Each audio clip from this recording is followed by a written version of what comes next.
Welcome, ladies and gentlemen. It is my hope and prayer that this video is going to find you well wherever you are. Now, there is something happening in the Republic of Kenya. As we know the movement which is now being done by Kenya Kwanza administration, the real reality is that Kenyans have lost trust on President William Samoei Ruto. And if you want to know this, I want us to take a look or listen to this video on where the old CS Malonza was heckled yesterday at Ukambani region. Then therefore I will be right to say that this is a clear indication that Kenyans are no longer happy on William Samoei Ruto's administration. Let's take a look, ladies and gentlemen, and listen to this video. Gharama ya maisha iko juu, hata rais anaelewa.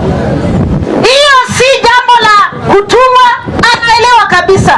Na ndipo maana unaona rais kila wakati anang'ang'ana, ameenda Ulaya, ameomba pesa, tumeweza kupewa. Manake alipata pale mfuko haina kitu.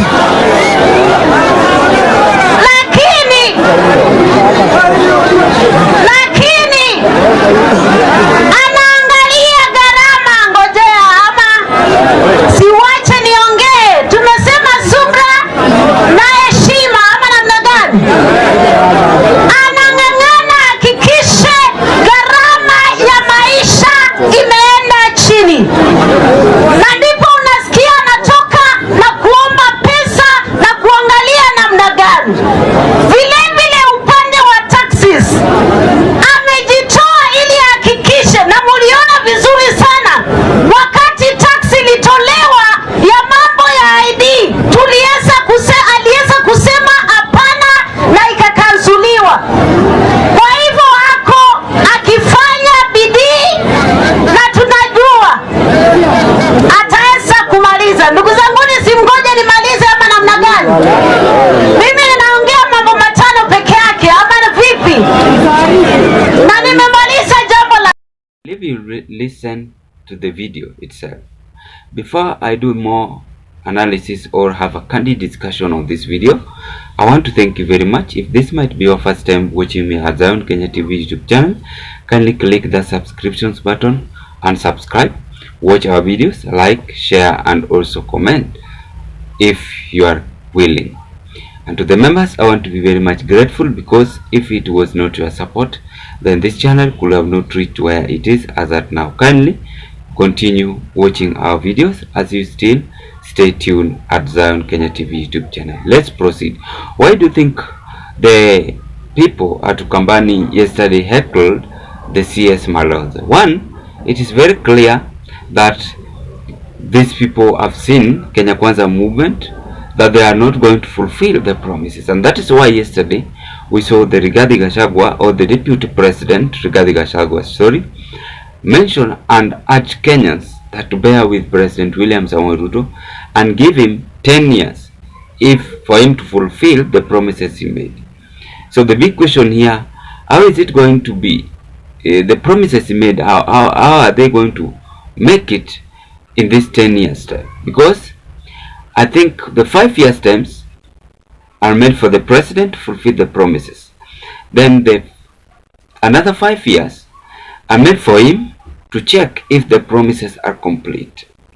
So you cannot come on a broad daylight and convince Kenyans that you require 10 more years to be added for you in order to fulfill the promises. So this is a very clear indication that these people are no longer having hope or trust on Ruto.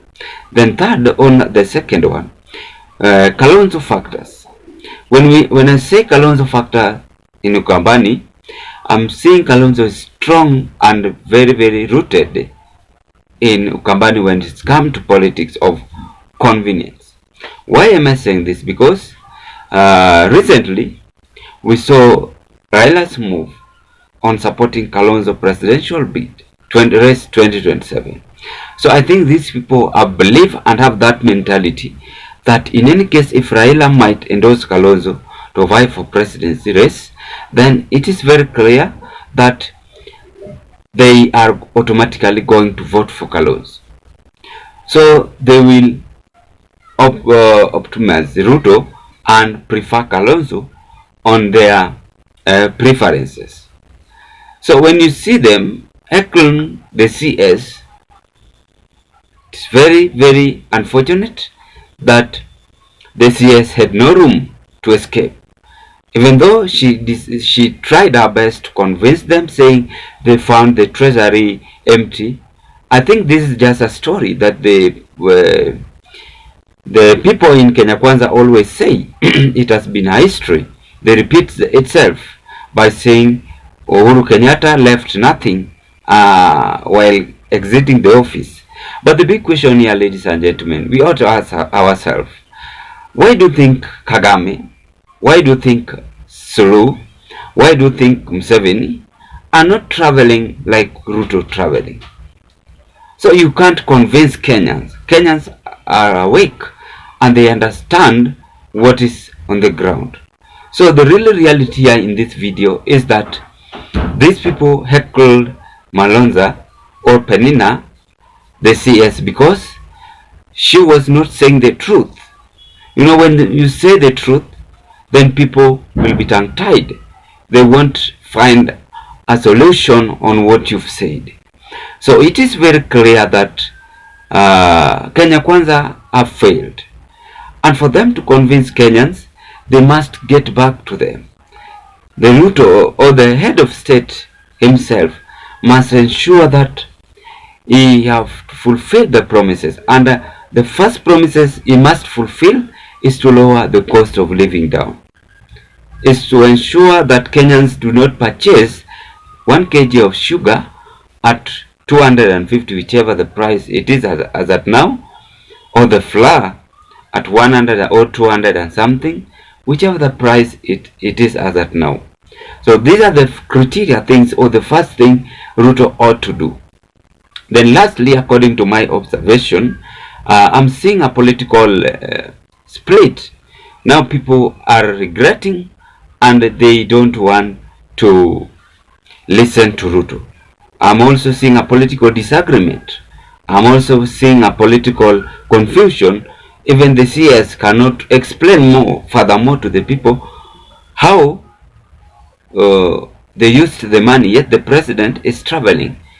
Then yesterday, I think you guys watched the news, we saw the president trying to convince Kenyans also when he was informed that he is a tourist. He said that he's doing much better to ensure that the country is safe. How will the country stay safe when you go to Dubai? You spend millions of money, yet you want to stabilize the economy. That is why we are seeing Tanzania economy is still growing up, and soon it will defeat Kenya, because we have a traveling president. That is the truth.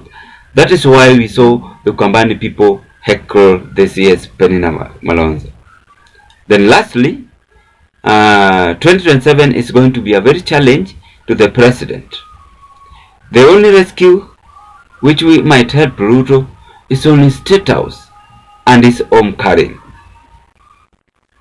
So I think those are the things. That is why we saw Malonza was heckled, and the ground is now hostile for Kenya Kwanza administration. What can you say on this, ladies and gentlemen? Because of time, I want to wish you all the best, as I'm still requesting you stay more tuned at our YouTube platform, Zion Kenya TV. Don't forget to watch our videos. Don't forget to subscribe if you've never subscribed, and also give us your opinion at the comment section below. For now, that is what I had, and all the best as we hope to meet on our another platform. Bye bye, ladies and gentlemen.